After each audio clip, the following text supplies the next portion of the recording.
রাতে মোহাম্মদপুর হয়ে কল্যাণপুরের বাসায় ফিরছিলেন বাংলাদেশ ব্যাংক কর্মকর্তা গোলাম রাব্বি। তাজমহল রোডে ব্যাংকের বুথ থেকে টাকা উত্তোলন করেন তিনি। বের হতেই টহল পুলিশের এক সদস্য তাকে কলার ধরে গাড়িতে ওঠান। এরপরই তার উপর নেমে আসে অমানবিক নির্যাতন। পরিচয় দেওয়ার পর আরও বাড়তে থাকে নির্যাতনের মাত্রা। প্রচন্ড পরিমাণে টর্চার করে, যেমন এই যে এখন আমি মুখ খুলতে আমার কষ্ট হচ্ছে, আমি কথা বলতে পারতেছি না। এমনভাবে এখানে আঘাত করছে, আমাকে কোনো কথাই বলতে দিচ্ছে না। তারপর আমাকে শুরু থেকে সাজানোর চেষ্টা করছে যে আমার মধ্যে বোধহয় গাঁজা আছে, হিরোইন আছে। আসলে আমার কাছে, আমি জীবনে কোনোদিন একটা সিগারেটও খাইনি। এক পর্যায়ে রাব্বির কাছে ৫ লাখ টাকা চাঁদা দাবি করে পুলিশ। টাকা না দিলে ক্রসফায়ারে মেরে ফেলার হুমকি দেন মোহাম্মদপুর থানার এসআই মাসুদ শিকদার ও তার সহযোগীরা।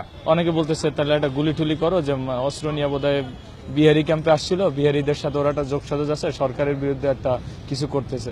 আসলে আমি ওইদিকে যাই নাই, ওরা নিজেরাই বানাইয়া ওই দিক দিয়ে ঘুরাচ্ছে, ওই দিক দিয়ে করতেছে।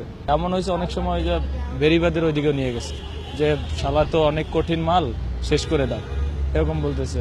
কিন্তু কিভাবে যে আমি আসলে বেঁচে আসছি, এটা আমি নিজেও এখন বুঝতে পারতেছি না।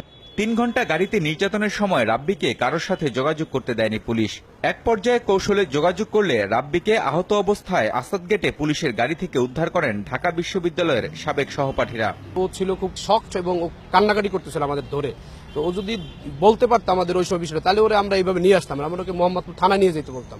এবং সকালে মোহাম্মদপুর থানায় গিয়ে অভিযুক্ত এসআই মাসুদ শিকদার সহ অন্য সদস্যদের শনাক্ত করেন রাব্বি।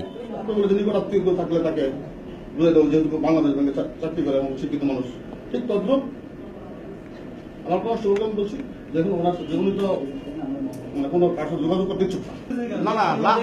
ওই পুলিশ সদস্যদের বিরুদ্ধে রাব্বি দাখিল করেছেন লিখিত অভিযোগ। এখন অপেক্ষা এই নির্যাতনের বিচারের।